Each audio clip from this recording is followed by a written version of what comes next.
Basahin po natin yung ating passage sa umagang ito sa John chapter 10, verse 31 to 42. And the Lord said, the Jews pick up stones again to stone him. Jesus answered them, I have shown you many good works from the Father. For which of them are you going to stone me? The Jews answered him, it is not for the good works that we are going to stone you, but for the blasphemy, because you being a man, make yourself God. Jesus answered them, it is not written in your law, I said, you are gods.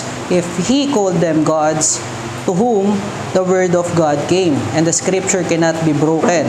Do you say of him whom the Father consecrated and sent into the world are blaspheming because I said I am the Son of God?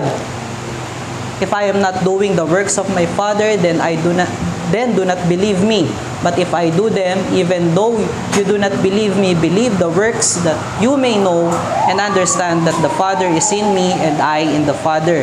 Again, they sought to arrest him, but he escaped from their hands. He went away again across the Jordan to the place where John had been baptizing at first, and there he remained. And many came to him, and they said, John did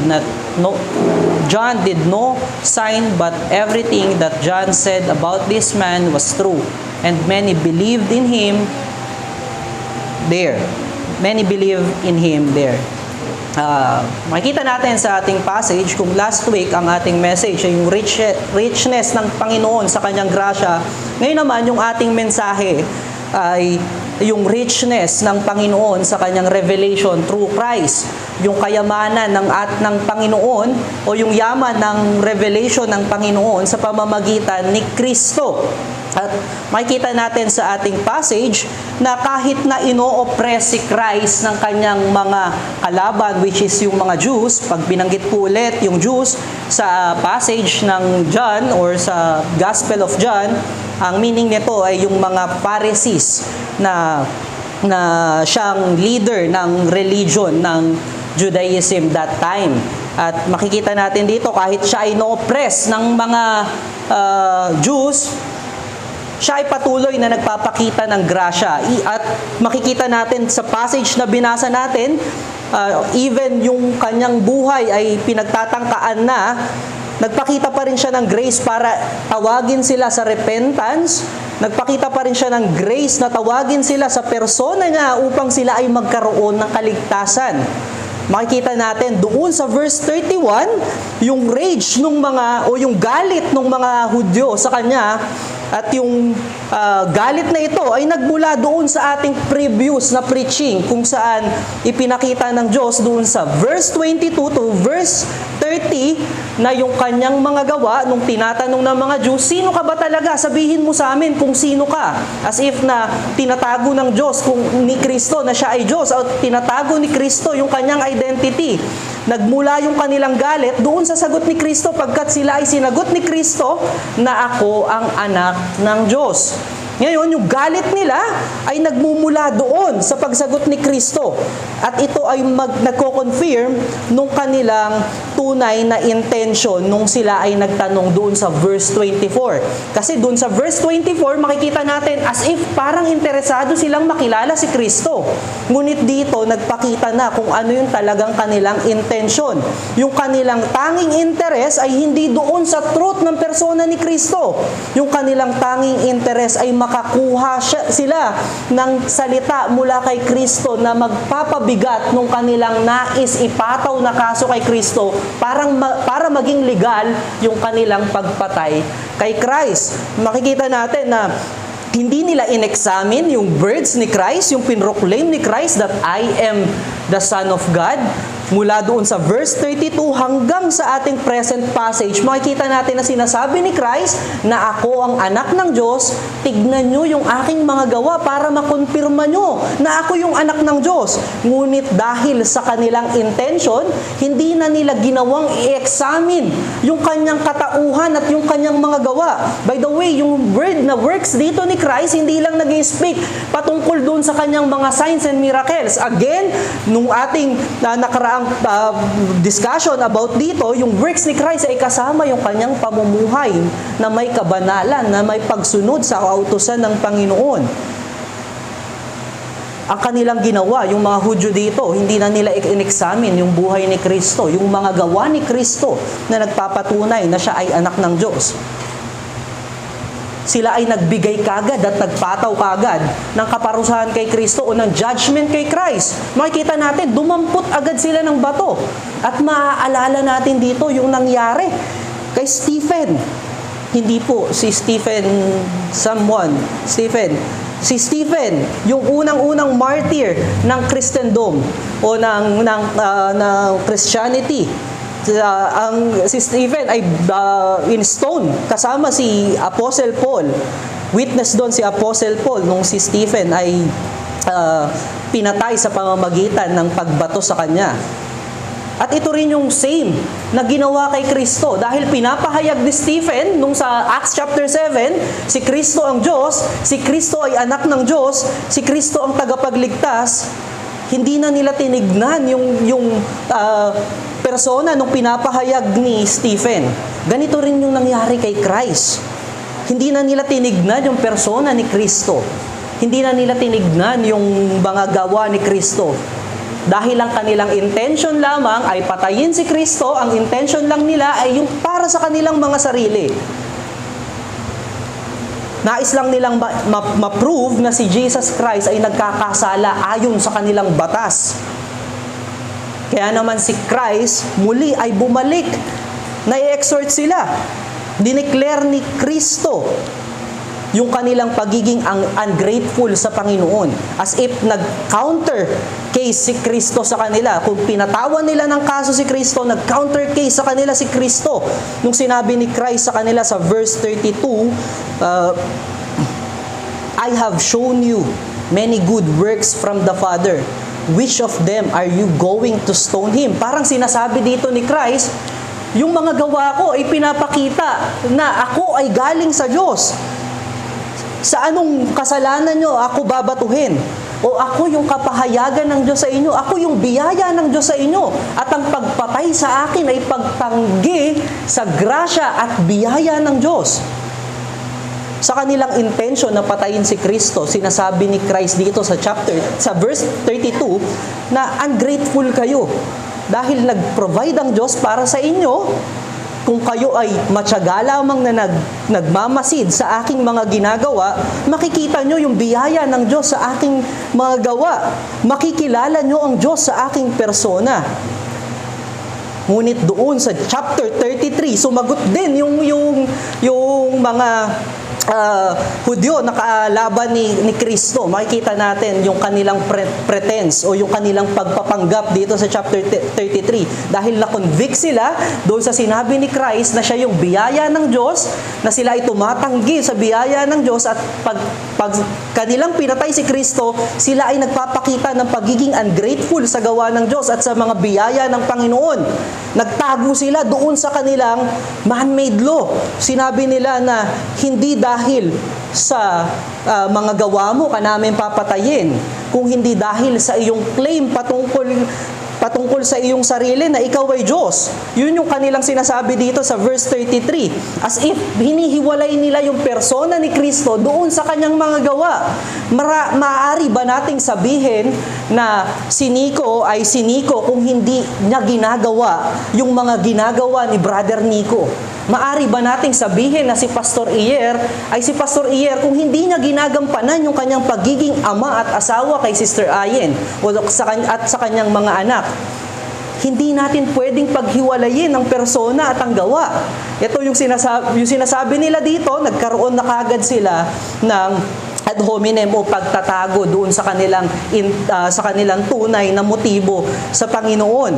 Sabi nga ni D.A. Carson dito sa kanyang expository sa passage na ito, that it is often pointed out that the technical definition of blasphemy recorded in Mishnah Sanhedrin chapter 7 verse 5 requires that to be guilty of a person had to pronounce the name of God, the Tetragrammaton Yahweh today, dapat, sabi ni D.A. Carson, yung blasphemy na ipinapataw kay Kristo, dapat nabanggit ng kanilang pinagbibintangan ng blasphemy, yung salita ni Yahweh at yung pangalan ni Yahweh at ginagamit ito sa walang kabuluhan.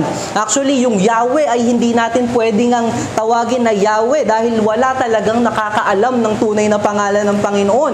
Dahil sa sobrang takot ng mga Hudyo na sabihin yung pangalan ng Diyos, dumaan yung maraming century at wala nang nakakaalam at nakakaalala ng tunay na pagkabasa doon sa Hebrew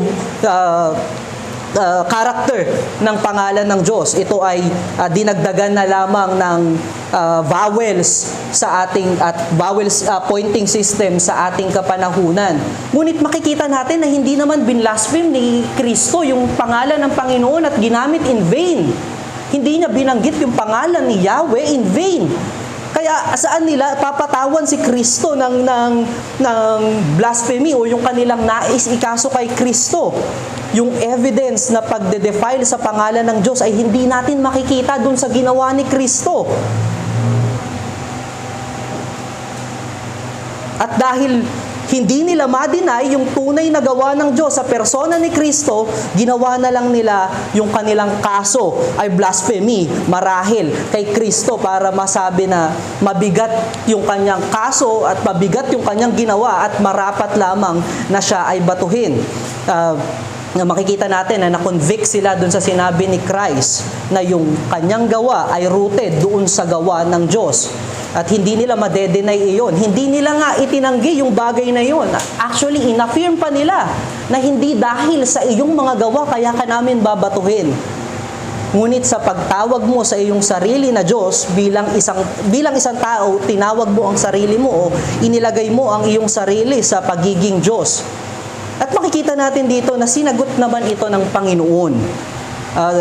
At alam naman natin kung tayo ay tunay na mananampalataya ng Diyos na hindi kailangan sagutin ni Kristo ang bagay na ito pagkat siya ay Diyos, siya ay mananatiling Diyos, anuman ang sabihin sa Kanya ng Kanyang mga oppressor, o anuman sabihin sa Kanya ng mundo, anumang sabihin ng mga kasalanan na katulad natin sa Kanya. Ngunit makikita natin dito yung grasya ng Panginoon na kahit na napakatigas ng puso ng tao, na kahit na nagsisinungaling na ang tao, na kahit ginagamit na ng tao yung salita ng Diyos against sa Kanya, para sa kanilang kasalanan, binigyan pa rin sila ng grasya ni Kristo para tawagin sa kanyang persona at sa kaligtasan. Makikita natin sa verse 34 to 36 yung napakabuting biyaya ng Panginoon. Graciously na sinagot yung accuse sa kanya ng mga wicked man na ito o ng mga Hudyo na ito. Dinala niya sila doon sa salita ng Panginoon sa Psalms chapter 82 verse 6 na kung saan sinasabi na ng Diyos o pinapahayag ng Diyos o tinawag ng Diyos yung kanyang mga inappoint na judges as gods. By the way, hindi sila tinawag na bilang Diyos talaga. Sila ay tinawag na gods dahil sila ay nagre-represent nung kabutihan ng Diyos. Tinawag silang gods dahil sila ay nagre-represent nung batas ng Diyos, yung mga kautusan ng Diyos. Tinawag sila para ipatupad yung commandments ng Panginoon at para ipakita yung kabanalan ng Diyos. Kaya tinawag ng Diyos sila na gods, pagmamay-ari ng Diyos, ambassador ng Diyos.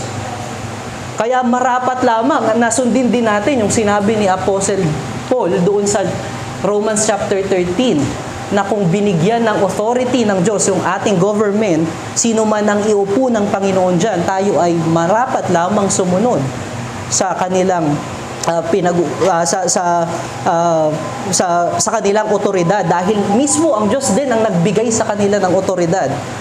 Kung balik tayo dito sa ating passage ngayon, makikita natin na itong mga judges na ito ay nag-fail na i-represent yung kabutihan ng Diyos, ngunit hindi lumiit yung pangalan ng Diyos nang ipahiram niya yung pagkakatawag na gods sa kanila. Hindi siya nahiya doon sa pagkakatawag sa mga judges bilang gods.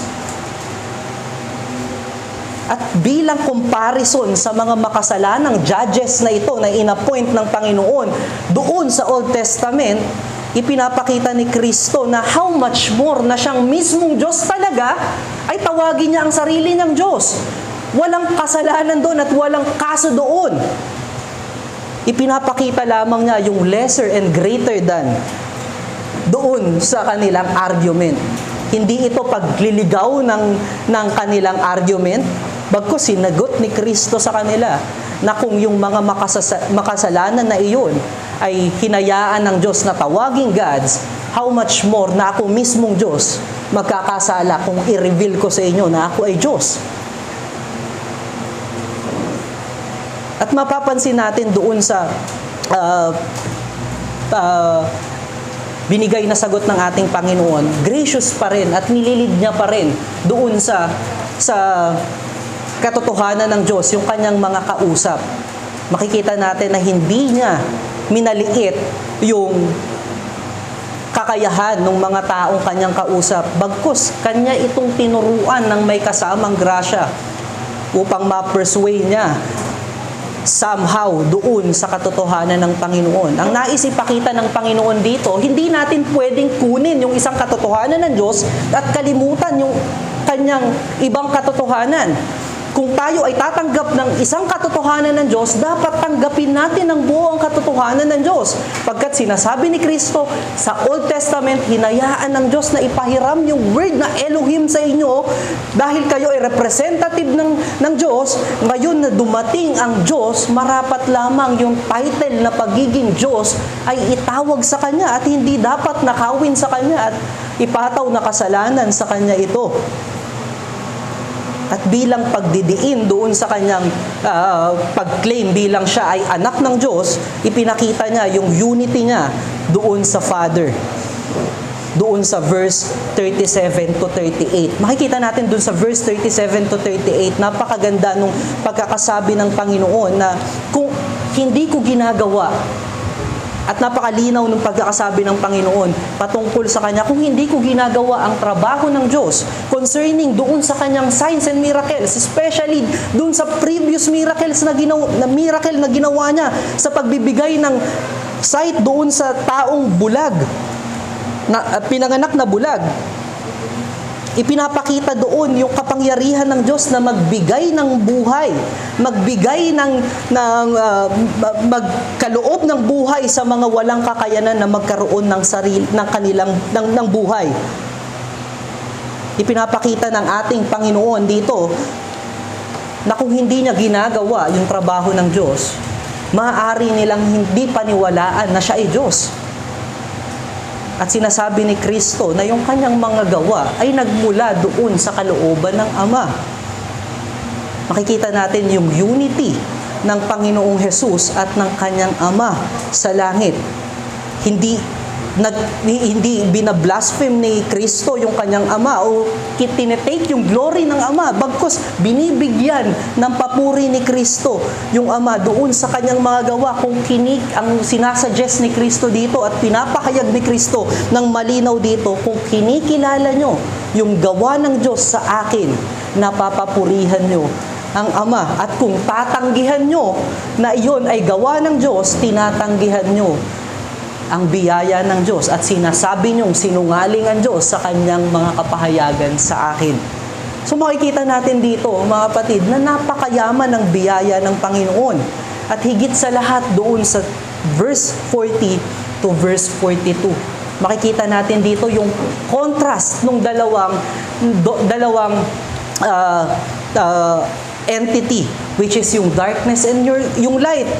Doon sa pagbalik ni Kristo kung saan nag-umpisa yung kanyang ministry, may tugon na tama. Kung dito sa Jerusalem, yung tugon sa kanya ay pagtanggi sa biyaya ng Diyos, doon sa ministeryo niya sa Galilee o sa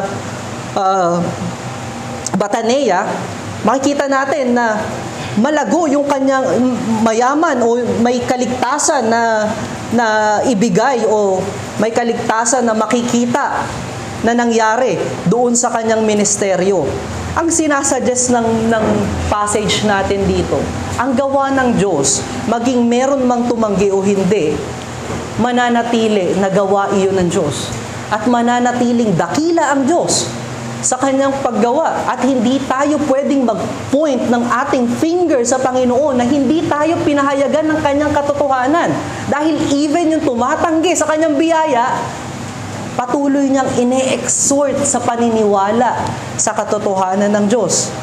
At dito naman sa mga naniniwala, ito ay biyaya at comfort dahil tunay ang kanyang kapahayagan sa puso at kaisipan ng mga hinirang ng Diyos. Ngayon, ang tanong sa atin kung nasaan tayo doon na side.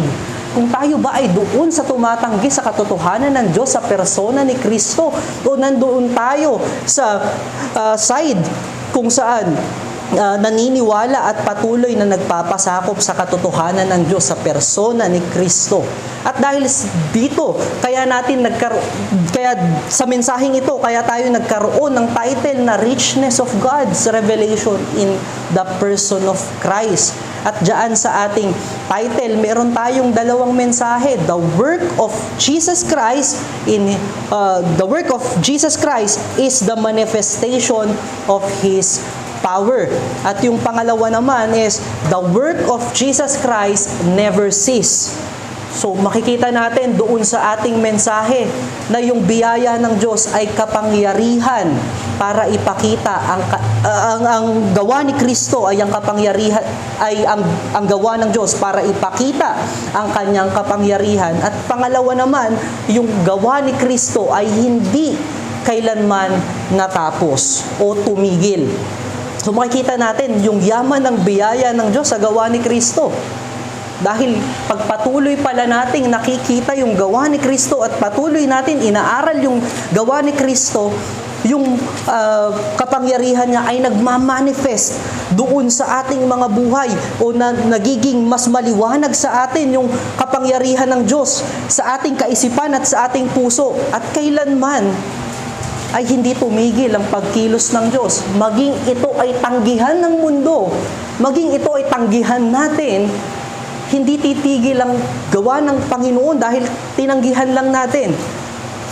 Ang gawa ng Panginoon ay patuloy para sa kanyang mga niligtas o para sa kanyang mga hinirang. I-consider natin yung ating unang mensahe. The work of Jesus Christ is the manifestation of His divine power. Yung reason ng incarnation ng anak ng Diyos ay para i-reveal yung katotohanan ng Diyos at doon sa katotohanan na iyon, tayo ay maaring mailigtas. Balikan natin yung puso ng gospel na ito doon sa John chapter 20. Di ba sinasabi ni Apostle John na isulat yung kanyang mga sign para i-direct tayo sa persona ni Kristo, na makilala natin si Kristo bilang anak ng Diyos, bilang Kristo, ang pinangakong Mesaya. At sa pagkakakilala sa Kanya, magkaroon tayo ng buhay at kaligtasan. Ito yung very reason kaya nagkaroon ng incarnation ng Diyos, dahil limitado yung kaisipan ng tao. Hindi niya maaring maunawaan ang Diyos sa pamamagitan lang ng kanyang sariling lakas at kakayanang umunawa sa mga bagay. Yung revelation ni Kristo ay nagpapakita sa mundo na ang lahat ng tao ay makasalanan. At hindi kaya ng tao na iligtas ang kanyang sarili mula doon sa galit ng Diyos. Yung revelation ni Kristo ay nagpapahayag ng dakilang pag-ibig ng Diyos. Yung revelation ni Christ ay nagpapakita ng grasya ng Diyos para sa mga makasalanan. Na kung sino man ang sumampalataya sa Kanya ay maaaring magkaroon ng buhay. Yung revelation ni Christ ay ang revelation ng Panginoon ay makikita natin sa persona ni Kristo, sa kanyang mga gawa. At yung kanyang mga gawa ay tunay na gawa ng Diyos sa kaligtasan ng tao.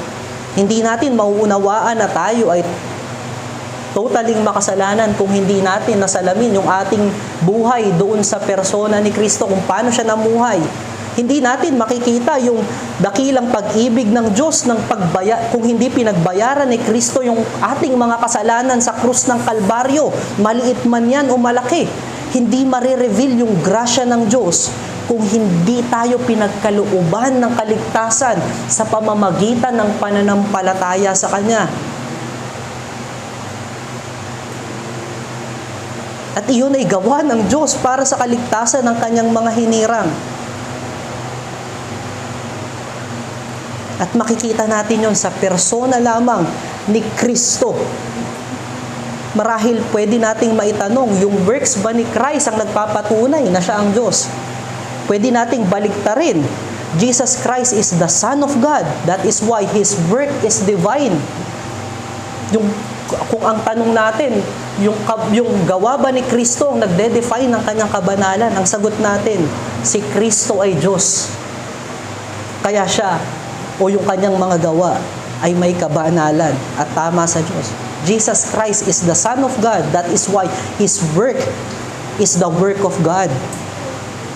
Hindi dahil sa Kanyang gawa, kaya siya naging Diyos.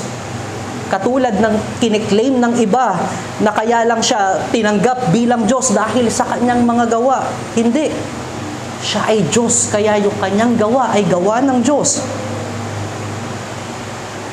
At yung Kanyang mga gawa ay nagli-lead o tumutulong o biyaya ng Diyos upang maunawaan natin yung Kanyang persona. Ngunit hindi ito yung nagde-define sa Kanya bilang Diyos. Siya ay Diyos mismo. Ang most important thing sa buhay ay makilala si Kristo. Kung ating naunawaan yung ating mga unang sinabi na hindi natin makikita yung kapangyarihan ng Diyos, hindi natin mauunawaan na tayo ay makasalanan, hindi natin mauunawaan yung great love kung wala si Kristo.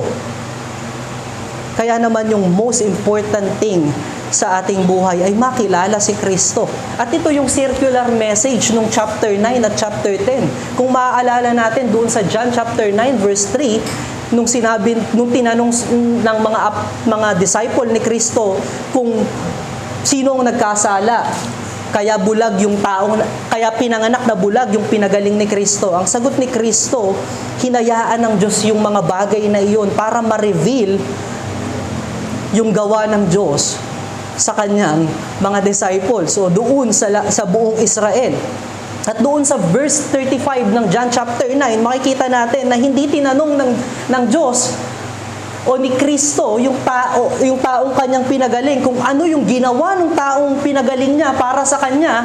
Ang tinanong niya, kilala mo ba ang Kristo?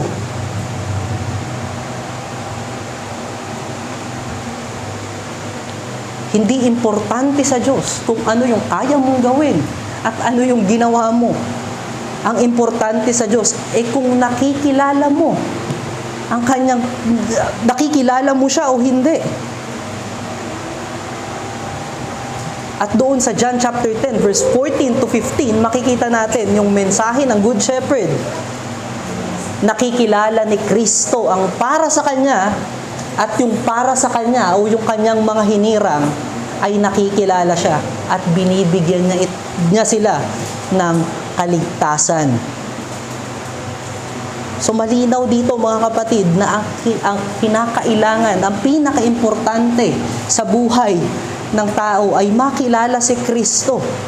At para makilala natin si Kristo, kinailangan siya ay mag-incarnate at ipahayag sa pamamagitan ng Kanyang gawa yung kapangyarihan ng Diyos na magligtas, yung kapangyarihan ng Diyos na kunin tayo sa ating kadiliman at dalhin tayo sa Kanyang liwanag. Ang maaari nating makita dito, to know Christ is to have salvation.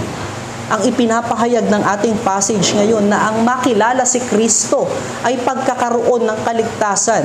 Ang problema ng tao dito o ng mga kausap ng ating Panginoon ay yung kanilang unbelief. Yung kanilang unbelief ay kanilang itinatago sa pamamagitan ng pagsusuot ng maskara ng zealousness o pagiging tapat sa Diyos. Nagpapanggap silang tapat sa Diyos, kaya nga nila pinagbibintangan si Kristo na ikaw ay nagbablaspheme ayon sa Scripture. Ikaw ay rebelde sa harapan ng Diyos pagkat kiniklaim mo ang deity o yung pagiging Diyos habang ikaw ay tao.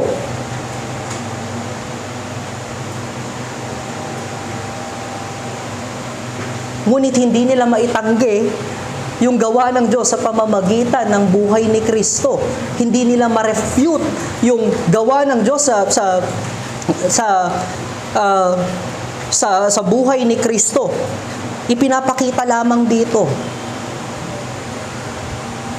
na yung galit ng mundo ay patuloy na sisiklab at magre-rebelde sa Diyos dahil siya ay against mismo sa liwanag ng Diyos at hindi siya kabilang sa kaharian ng Diyos.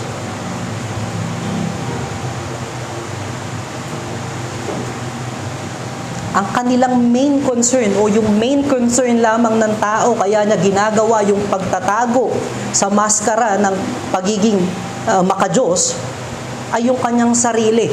Tignan natin yung intention ng mga kausap ng ating Panginoon dito, yung mga Hudyo. Ang kanilang naisin lamang ay protektahan yung kanilang ginawang relihiyon. Ang kanilang naisin ay protektahan yung kanilang sariling glory. Tignan natin kung paano sila nag-respond doon sa great sign ng Lord nung binuhay ni Kristo, ang patay na si Lazarus. Sila ay nagplano rin na patayin si Lazarus para mawalan ng katunayan yung kapangyarihan ng Diyos sa pamamagitan ng gawa ni Kristo. Makikita natin yan sa John chapter 12, verse 9 to 12. Dahil ayaw nilang maniwala ang tao kay Kristo at hindi nila ma-deny yung kapangyarihan ng Diyos kay Kristo, pinapatay nila maging yung ebidensya, sinusuppress nila. Ito ay nagpapatunay dun sa sinasabi ng Scripture sa Psalms at ineko ni Apostle Paul, no one is righteous. Not even one. No one understands. No one seeks God. At lahat ay tumalikod sa Diyos.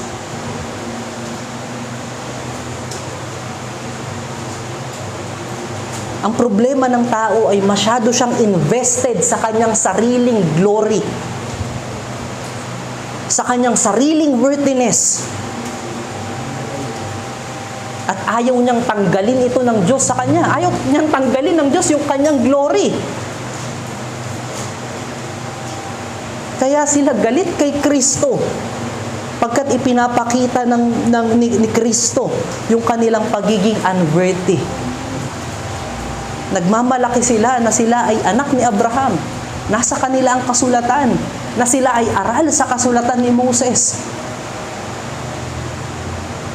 Tignan natin yung Matthew chapter 6 kung paano ni-reveal ni Christ yung kanilang hypocrisy. Kung paano pinakita ni Christ yung hypocrisy ng mga nagkiklaim na may alam sa Scripture.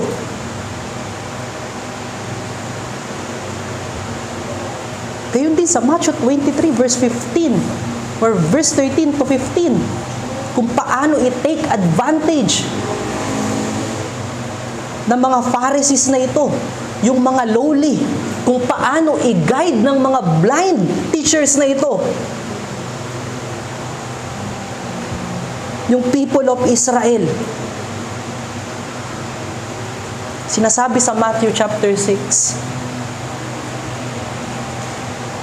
na they love their own glory. At ito yung same na problema ng tao, even tayo. Before nating makilala si Kristo, ayaw nating pumayag na wala tayong gagawin o hindi natin mababayaran yung ginawang kaligtasan ni Kristo sa atin. Nagmamalaki tayo sa Panginoon na kaya nating bayaran yung ginawa niya sa krus ng Kalbaryo para sa ating kaligtasan.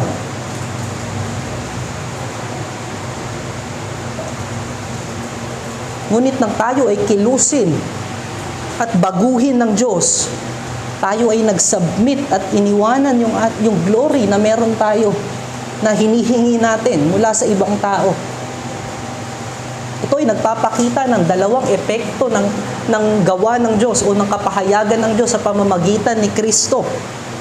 salvation doon sa mga hinirang ng Diyos at unbelief naman ng higit o more darkness, much darkness para doon sa mga kabilang sa mundo o kabilang sa hindi hinirang ng Diyos.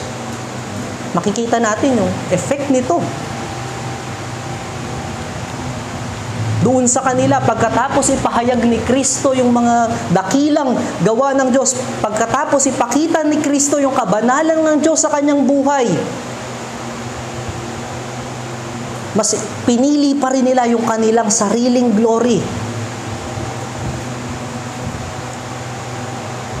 Ngunit doon sa mga kinilos ng Diyos, sa mga hinirang ng Diyos, yung mensahe ni Kristo sa pagtatanggal ng pride ng tao, yun ay comfort at salvation. Para sa kanila, yung pag-ibig ng Diyos ay nababantad sa persona ni Kristo. Yung mayamang grasya ng Diyos ay matatagpuan sa persona ni Kristo. Ang pinupunto natin dito, the works of Jesus Christ revealed the righteousness of God. Mababasa rin natin yan sa Romans chapter 1 verse 17. Yung gawa ni Kristo, si Kristo ay gumawa para iligtas ang mga makasalanan na hindi kayang iligtas ang kanyang sarili. Ang epekto nito sa mga tunay na hinirang ng Diyos ay aaminin nila na hindi nila kayang iligtas ang kanilang sarili. Pagkat nakikita nila yung kabanalan ng Diyos sa persona ni Kristo. Kung titignan natin yung krus ni Kristo, kung saan siya napako, makikita natin yung kabigatan ng kabayaran ng kasalanan.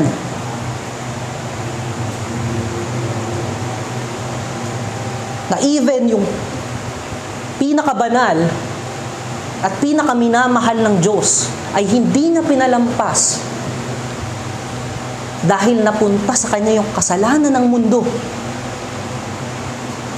Imaginin natin na yung pinakabanal at pinakamahal ng Diyos, hindi niya pinalampas. Ganun kabigat ang kabayaran ng kasalanan at ganun kabigat ang kabanalan ng Diyos.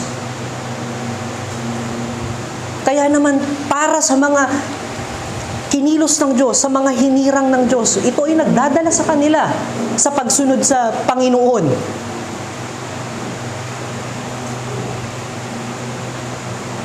Ito ay nagdadala sa kanila sa kaunawaan sa pag-ibig ng Diyos. Ito ay nagdadala sa kanila para mamuhay sa grasya ng Diyos.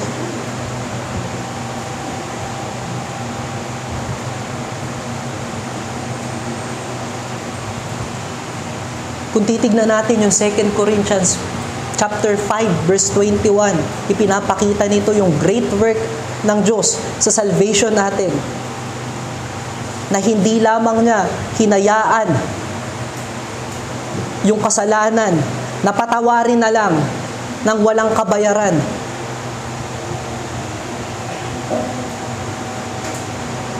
Minentain niya yung kanyang kabanalan at minentain niya yung kanyang righteousness sa pamamagitan ng pagbabayad ni Kristo ng mga kasalanan, ng mga unworthy na katulad natin. Ganun din sa Romans chapter 5 verse 6 to 8, pinapakita sa atin o sinasabi sa atin ni Apostle Paul na si Jesus Christ ay nagbigay ng grasya para sa mga mahihina.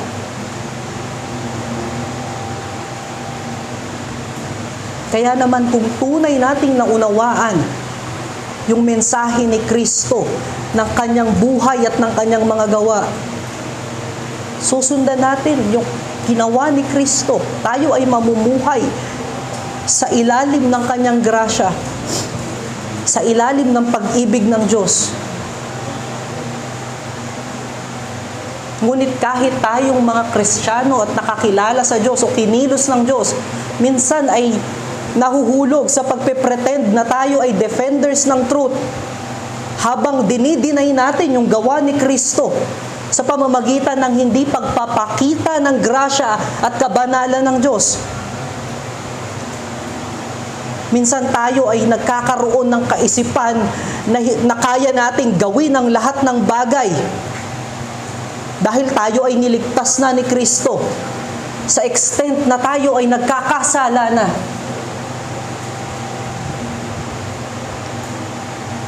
Minali natin yung mensahe ng grasya ni Kristo. Minamali natin yung mensahe ng grasya ni Christ. Sinasabi natin na we are already saved. Kaya pwede ko nang gawin ang kahit na ano. At minsan nagkakaroon tayo ng kaisipan na patungo sa mundo. Pagkat natanggap na natin yung kaligtasan, hinahangad naman natin yung mundo. Nakakalimutan natin yung gawa ni Kristo. Nakakalimutan natin yung mensahe ng grasya ng Diyos mula doon sa gawa ni Kristo. At sa mga kaisipang ito, na pagde-deny ng grasya ng Diyos o gawa ni Kristo, habang nagpe-pretend na ikaw ay tunay na Kristiyano, walang ibang mainam na antidote dito kundi bumalik sa paglingon doon sa mga gawa ni Kristo.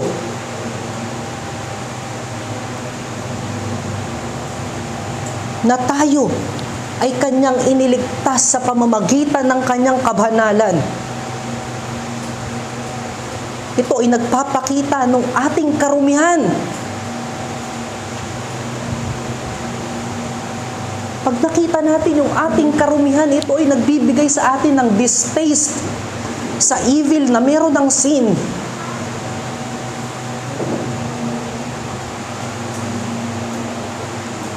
Na si Kristo ang nagligtas sa atin at hindi ang ating mga sarili.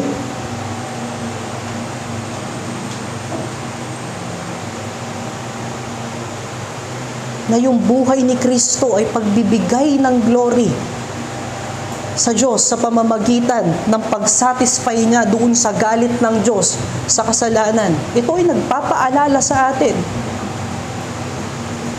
na tayo ay dapat mamuhay sa kabanalan na ipinakita ni Kristo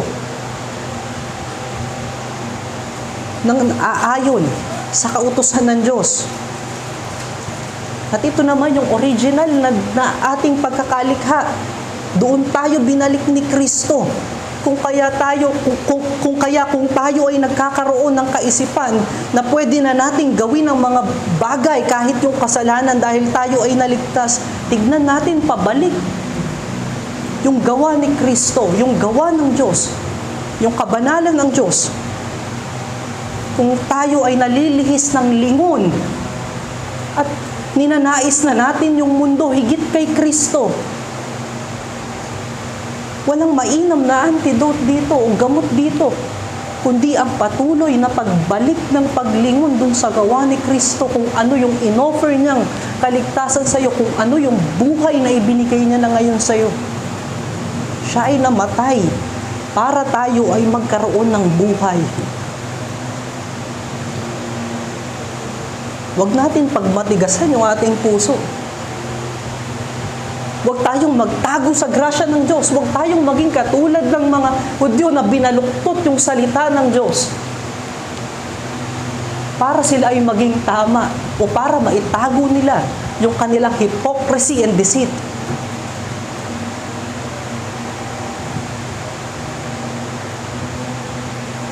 Para sa ating unang challenge, meditate the works of Jesus Christ in every situation of your life. I-meditate natin yung gawa ni Kristo sa bawat sitwasyon ng ating buhay. Kaya tayo nagkakaroon ng kaisipan patungo sa kasalanan, sa pandaraya. Dahil hindi natin o nakakalimutan natin yung mga gawa ni Kristo. Yung gawa ng Diyos sa pamamagitan ni Kristo.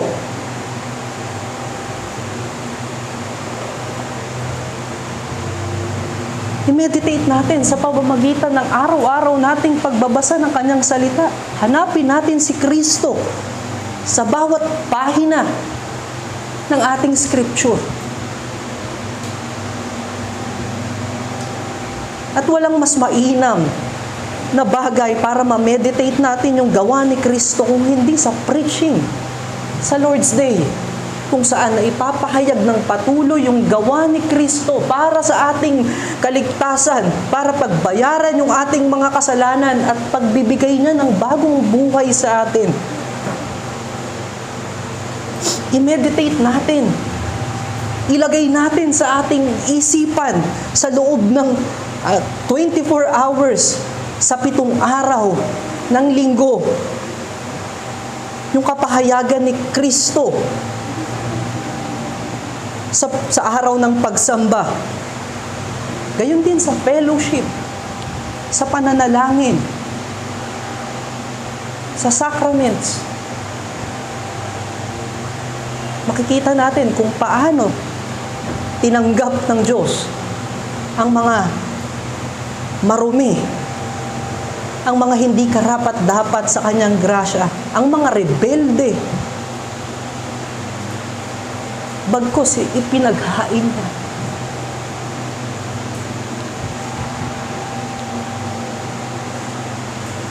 I-meditate natin yung pag-ibig ng Diyos. I-meditate natin yung kanyang gawa na nagpapakita ng kanyang dakilang pag-ibig at ng kanyang dakilang grasya upang yung ating buhay ay ma-consecrate dun sa persona ni Kristo at sa kanyang kabanalan. At sa paggawa niyan, mga bagay na yan, even yung preaching, yung fellowship, yan ay patuloy na gawa ni Kristo para sa ating kaligtasan. At yan yung ating pangalawang mensahe. The works of Jesus Christ never cease. Ang gawa ni Kristo ay hindi kailanman tumigil. Makikita natin sa verse 40 to 42. Para sa tao, yung pag-retreat ay nangangahulugan ng defeat. Makikita natin na si Kristo ay bumalik doon sa kanyang pinagsimulan ng ministeryo. Marahil iisipin ng marami na natakot siya dun sa oppression ng mga Diyos sa kanya, dun sa tangka ng kamatayan sa kanyang buhay. Malamang iisipin ng mabilisang tingin na siya ay nagtago doon sa lugar na iyon.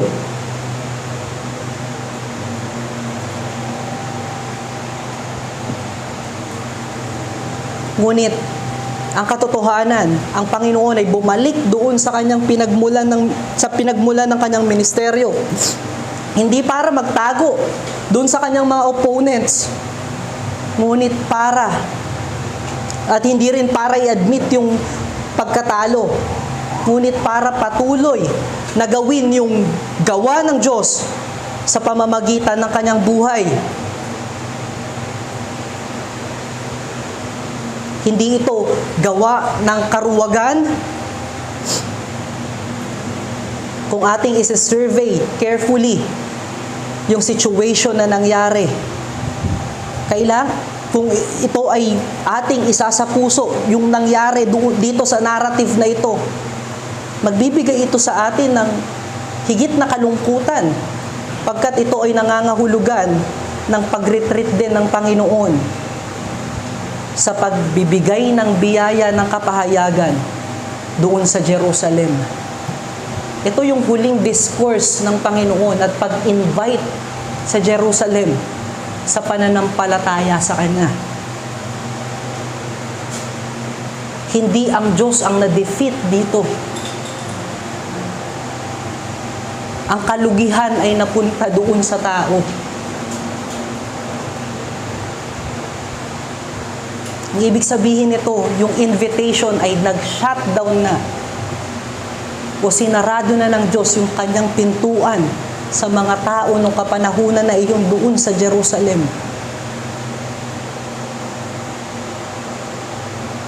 At yung kanyang ginawa na iyon ay naaayon sa kalooban ng Diyos. sa kalooban ng kanyang ama. Even yung kanyang pagbalik doon sa kanyang pinagmulan ng ministeryo, yun ay rooted sa gawa ng Diyos. At hindi naman huminto ang Panginoon sa paggawa ng gawa ng Diyos sa kaligtasan. Ngunit dito sa kanyang pagbalik doon sa pinagmulan ng kanyang ministeryo, merong kakaibang result. Kanina sinabi natin ito ay contradicting doon sa response ng mga taga Jerusalem. Dito naman ay nagresulta ng salvation sa pag-asa nila doon sa promise ng Panginoon sa kanilang buhay para sa kaligtasan.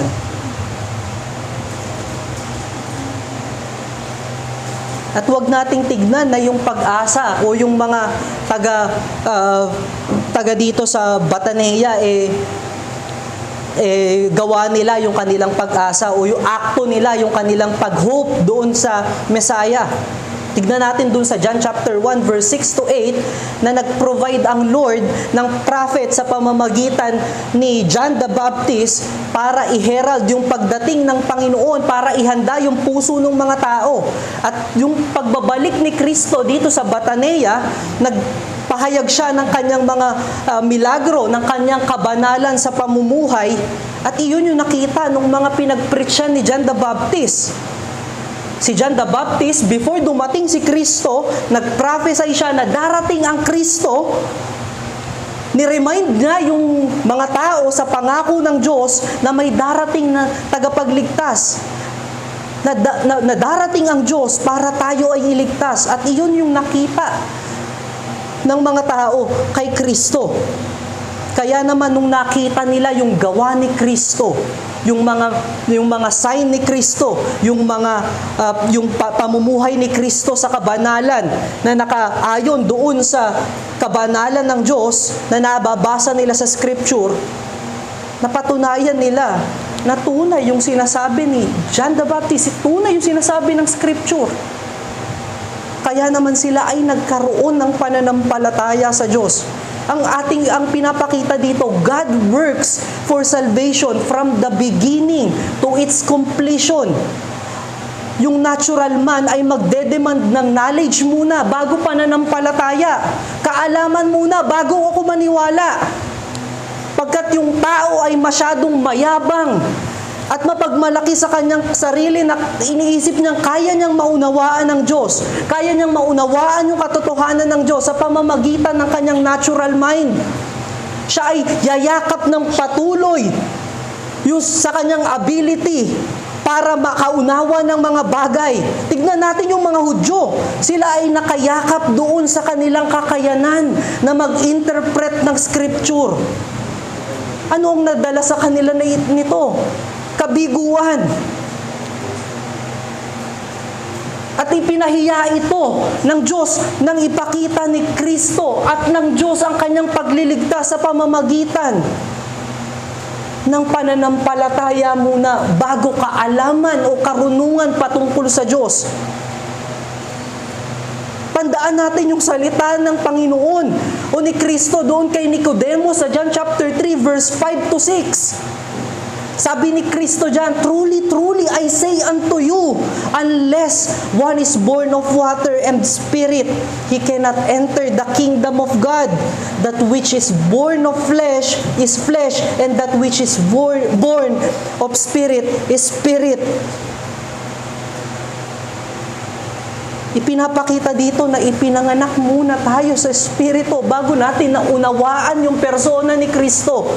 Dahil tayo ay pinanganak sa flesh. Kinakailangan kumilos muna ng Diyos na ipanganak tayo sa Espiritu upang tayo mapunta sa pananampalataya. At sa pamamagitan ng pananampalataya at grasya ng Diyos, nauunawaan natin na totoo yung salitahan ng Diyos, na totoo yung gawa ni Kristo. Pwede nating sabihin na ang Diyos ay nagbigay muna ng knowledge sa pamamagitan ni John the Baptist nang siya ay mag-prophesy o mag-prophesy at i-remind sila sa pangako ng Diyos. Ngunit kung ating titignan doon sa prophecy ni John the Baptist, iyon lamang ay na-realize o yun lamang ay nagkaroon ng katotohanan nung makilala nila si Kristo at makita nila sa kanilang mata yung pinaprophesy ni John the Baptist, yung sinasabi ng Scripture.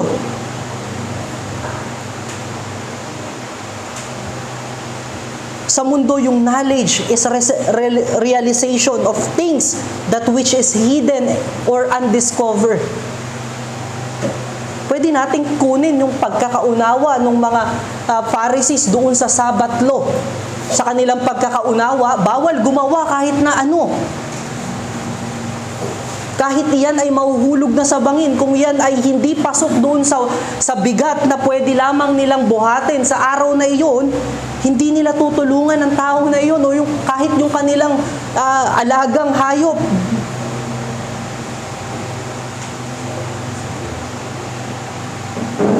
Ngunit ang sinasabi ng Diyos patungkol dun sa Sabbath law ay alalahanin natin ng Diyos. Ang kapahingahan natin ay maging ang ating Diyos. I-meditate natin yung kanyang kabutihan doon sa isang linggo.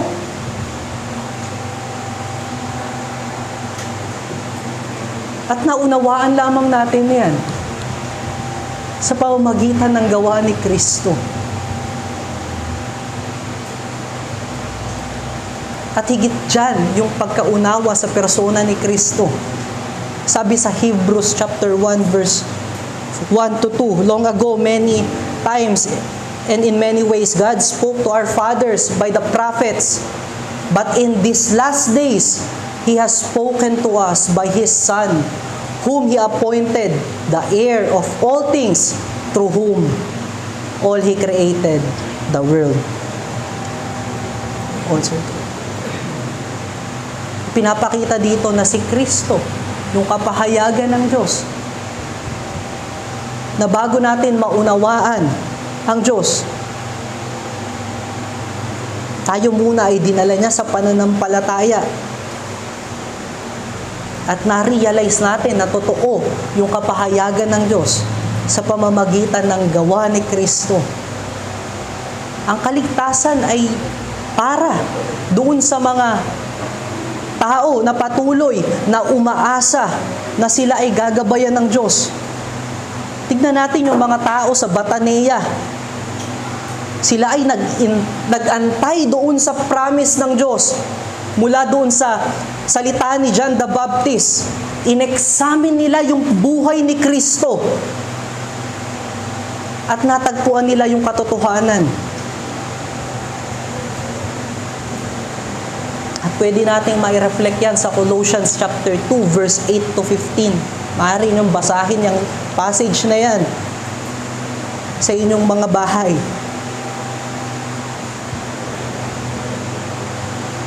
Ang pinupunto natin dito, the works of Jesus Christ about salvation is victorious. Kung tignan man ng mundo na ito ay folly, kung tignan man ito ng mundo na walang kabuluhan, ito ay mananatiling victorious. Pagkat na-serve yung purpose ng Diyos sa pamamagitan ni Kristo. At ito ay evident sa mga niligtas ng Diyos. At ito ay evident sa kanyang kapangyarihang magligtas. Tanging ang Diyos lamang ang kayang mag-grant ng kaligtasan o magbigay ng kaligtasan sa tao. Pwede nating maalala yung salita ni Apostle Paul na ang Diyos ang source ng salvation nung inexalt niya yung mga taga-Corinth sa 1 Corinthians chapter 3.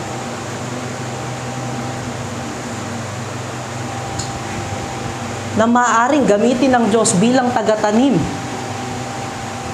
yung mga tao, katulad ni Paul, ni Apollos, ngunit ang nagkokos ng growth at salvation ng pagkaunawa ay ang Diyos.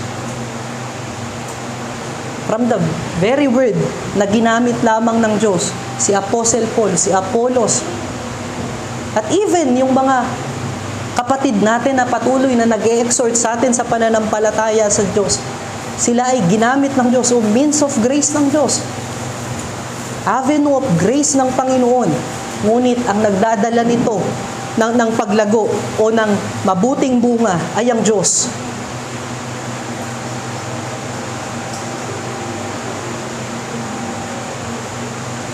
Ang isa sa problema ng mga Kristiyano, minsan dinadala natin o nilalagay natin yung ating mga sarili bilang Diyos.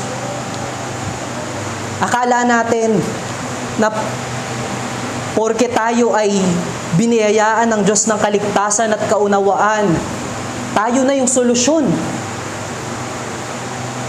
sa kaligtasan ng iba. At ito'y nagdadala sa atin ng frustration.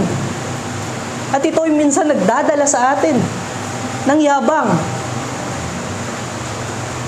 Nagdadala sa atin sa kapahamakan.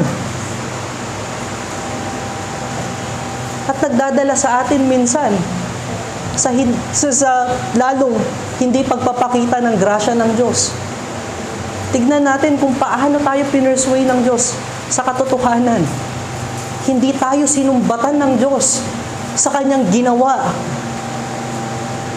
Pagkos tenderly niyang inoffer yung kaligtasan sa bawat isa sa atin.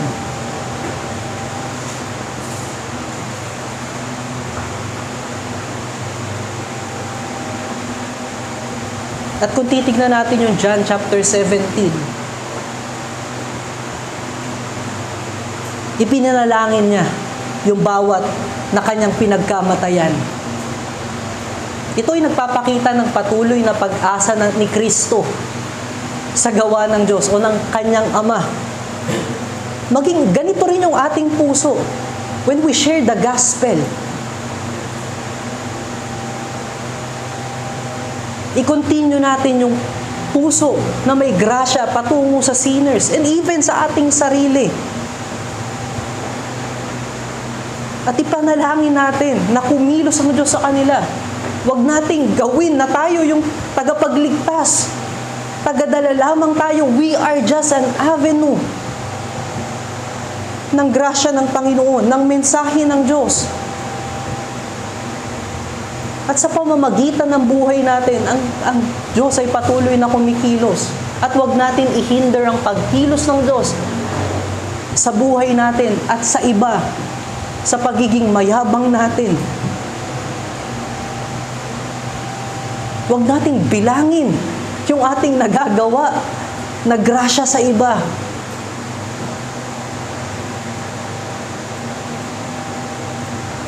At minsan yung ating faith wala na doon sa persona ni Kristo. Ang faith na natin ay doon sa kaalaman na natanggap natin. Tignan natin yung Psalms 1, yung ating Old Testament scripture ngayong umaga. Ito ay nagpapakita ng pagtindig ng isang Kristiyano, ng isang tumanggap ng grasya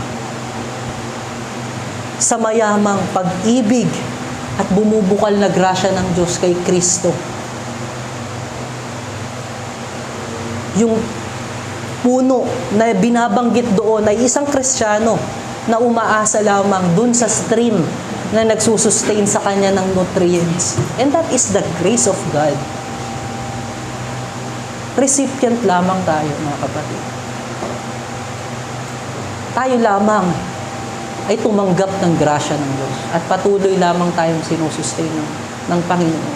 Maging kaisipan natin na even tayo ay ginagamit din ng Diyos para isustain din yung iba. At gayon din, para tawagin ni Kristo sa pananampalataya sa Kanya yung iba. Ang ating pangalawang challenge, reflect all the promises of God in Christ, so in the person of Christ. I-reflect natin yung mga promises ng Panginoon. kay Kristo. Huwag natin i-reflect sa ating mga sarili. Huwag natin i-claim na tayo si David. Huwag natin i-claim yung mga bagay na hindi patungkol sa atin. I-reflect natin lagi kay Kristo upang manatili tayo dun sa kanyang pag-ibig, sa kanyang grasya, at sa pagtingin dun sa kanyang mga pangako, sa pagtingin sa persona ni Kristo, sa pag-ibig ni Kristo. Iyon yung nag-unite sa church. Iyon yung nagbibigay ng much compassion for the lost. At iyon yung nagbibigay ng higit na papuri para sa ating Panginoon. And makikita natin yung mga promises na yan again in the Word of God, in the fellowship of the saints, in prayer, inside the church. At yun yung ating laging maging puso na kailangan natin marinig yung pangako ni Kristo. Pangako ng Diyos na maire-reflect natin sa persona ni Kristo. Makikita natin na patuloy yung pagkilos ng Panginoon. At yung sanctification natin ay evidence na He is still working. And He is very willing to complete it sa glory ng kanyang pagbabalik. Sa ating pagtatapos, through the works of the Lord Jesus Christ, His saints have comfort, and their salvation is the work of God. Therefore, it is very true. And because He is God, He will sustain it forever. Let us pray. Panginoon, aming Ama, maraming